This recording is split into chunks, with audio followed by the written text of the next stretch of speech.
Hello, everyone, and welcome back to the Cisco Optics Podcast, where we talk about pluggable optics for networks. Coherent Optics have been the go-to solution for high-end optical transport systems for years. Eventually, these optics were modularized, and with recent advances in DSP design and optics manufacturing, this technology is now available in small, form-factor pluggable modules.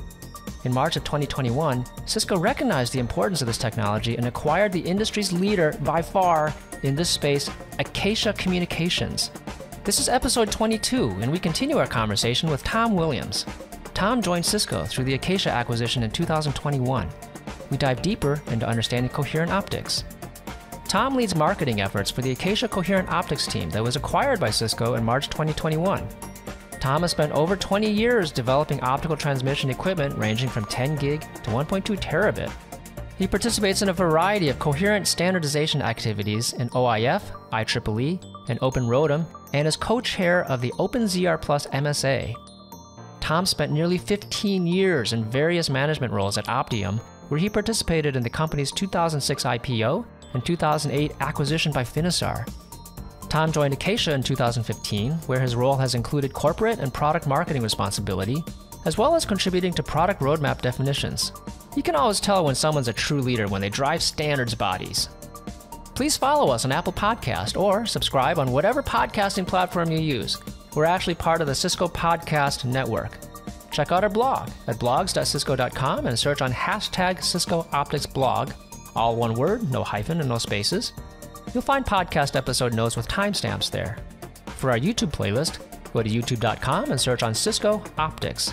And for product information, go to cisco.com/go/optics. And now, join me as I talk with Tom Williams.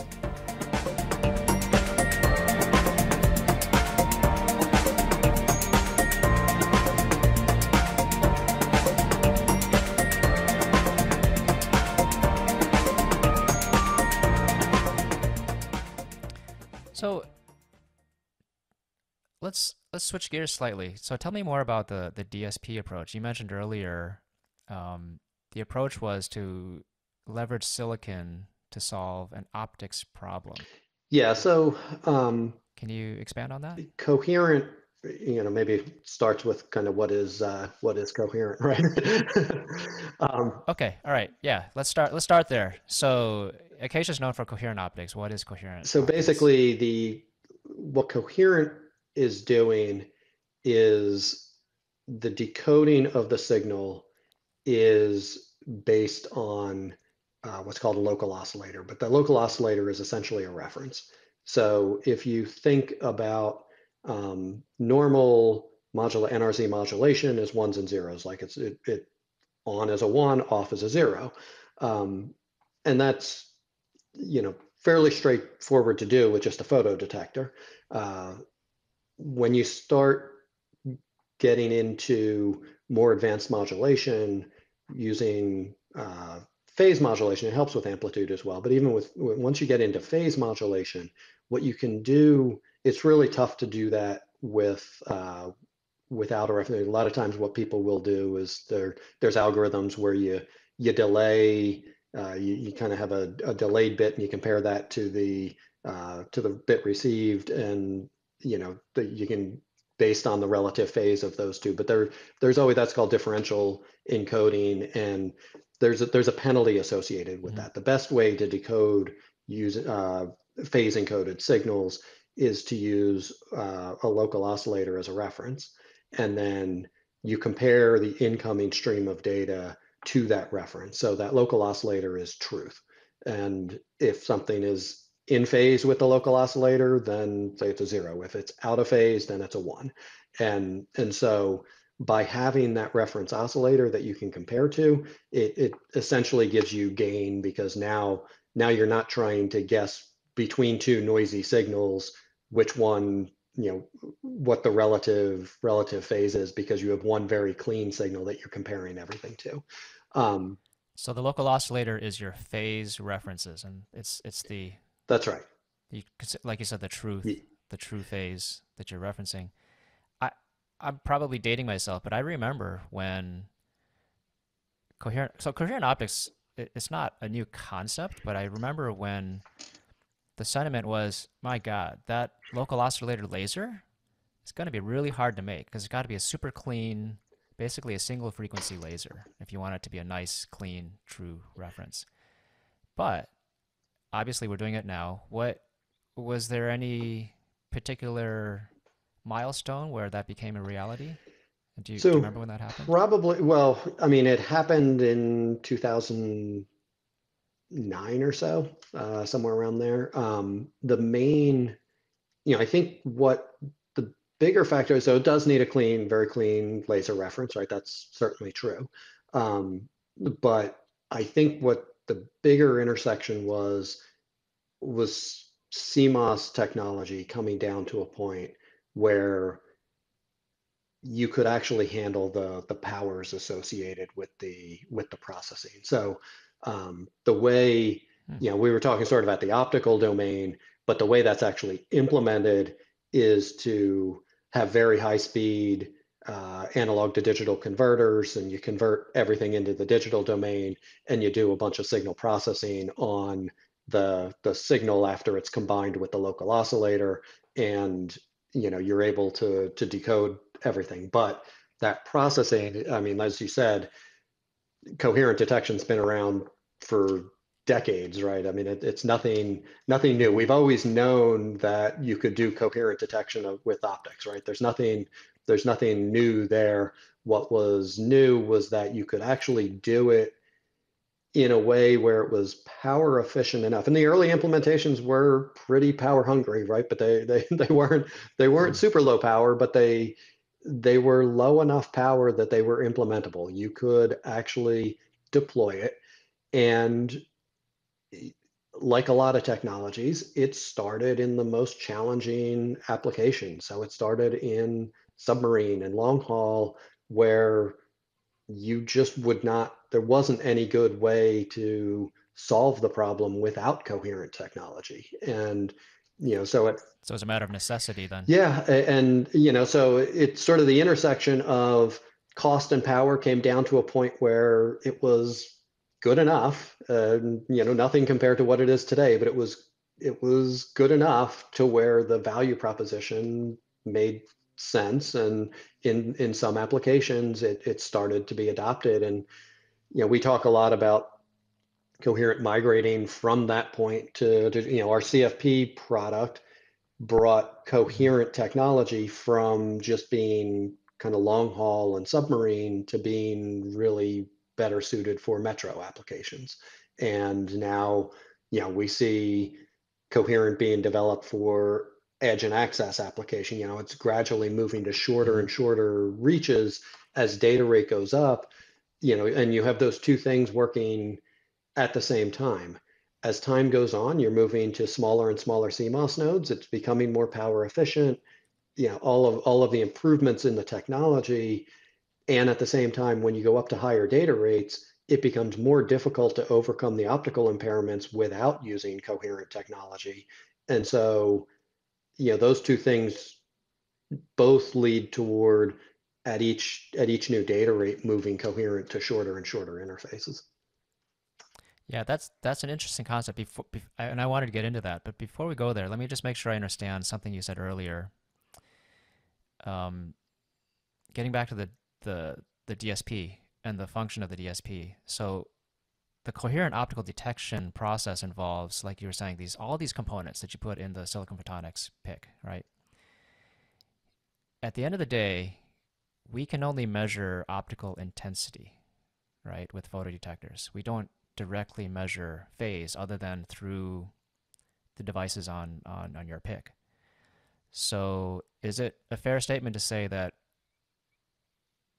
in the receiver, you have multiple photodetectors giving you signals, again, intensity signals that are the result of some interferometer or some interference set up in the PIC. And then it's up to the DSP to take those intensities and decode them into the phase modulation and extract the data. Is Yeah, that yeah, that's right. Yeah, accurate? so the mixing Okay. and everything is done in the receive side of the PIC, and uh, you've got sort of four arms of how those are mixed Mm-hmm. into different 90-degree segments, and so all of that then gets digitized, and the math is done in the DSP to reconstruct everything. But all of the actual mixing and everything, all of the critical phase information is sort of split out in the optical domain, so that when it goes into the DSP, you're working with magnitudes. So what were the, so this is a very very specialized DSP. What were the big hurdles early on? You mentioned like very fast A to D conversion. Any other, like what were some of the key milestones to get this to work? Yeah, I mean, I think the A to D's being fast enough is critical. The power, just at some point the power is just too high to even be deployed, right? So um, Mm.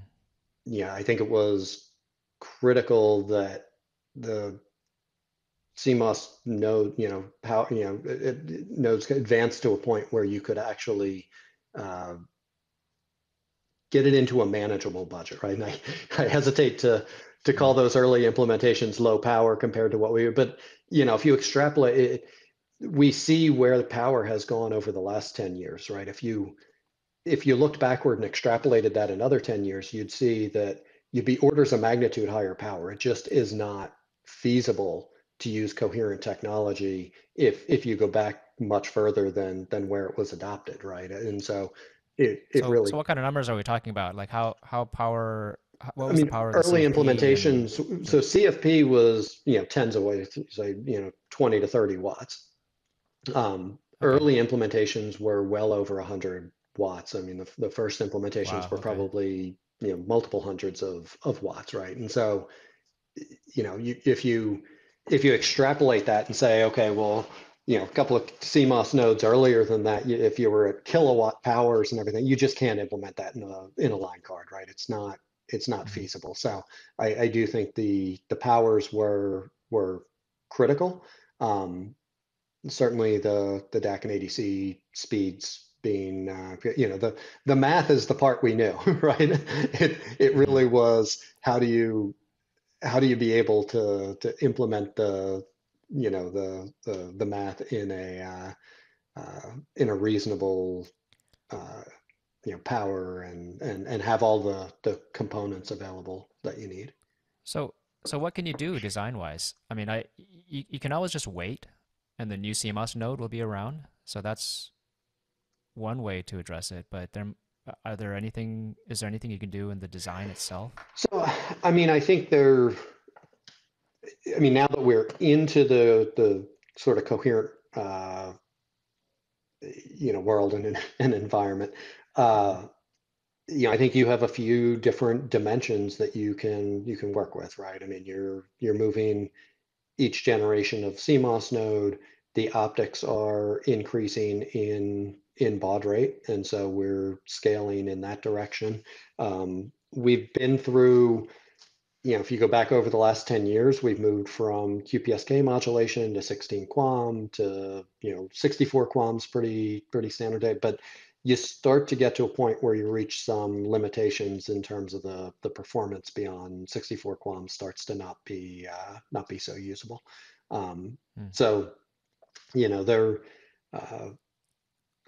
there's Oh, multiple sorry, dimensions. sorry, Go ahead. sorry. What is QAM for QAM people who don't know? is when you're modulating in both amplitude and phase, it's called quadrature amplitude modulation. So you're modulating both phase and amplitude at the same time, and um, so it's a if you think, the easiest way to picture it is what's called a constellation diagram, where it shows each bit represented in both a phase and an amplitude. So QPSK would have four different points on a constellation diagram that represent the four different bit representation. So it's four level signaling in in INQ. 16 QAM then has 16 different representations. So when you go from 4-bit, from QPSK to 16 QAM, you're going from 2 bits per symbol to 4 bits per symbol. And then when you go to 16 QAM, you go to 6 bits per symbol.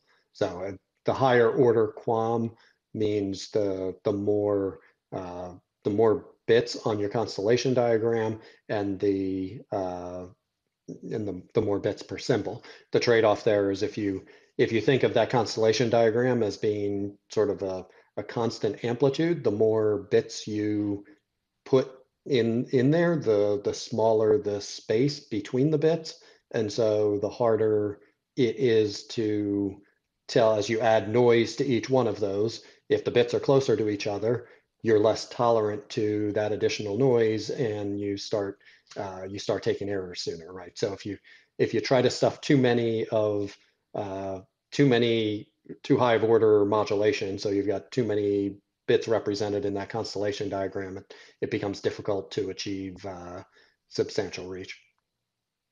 So it's kind of like an equivalent of an eye diagram, right? So instead of having 2 levels on a one-dimensional vertical scale, where you can see the noise, the vertical noise, well, phase noise too, actually. But here you're looking at a 2-dimensional constellation, and each dot is the symbol. And in the presence of phase and amplitude noise, these dots, if there are more of them, like in the higher QAM modulation formats, the noise has more of an impact on the neighboring dot if the dots are closer to each other. Exactly. Yeah, and an eye diagram is probably the closest correlation to kind of the NRZ world. Okay, so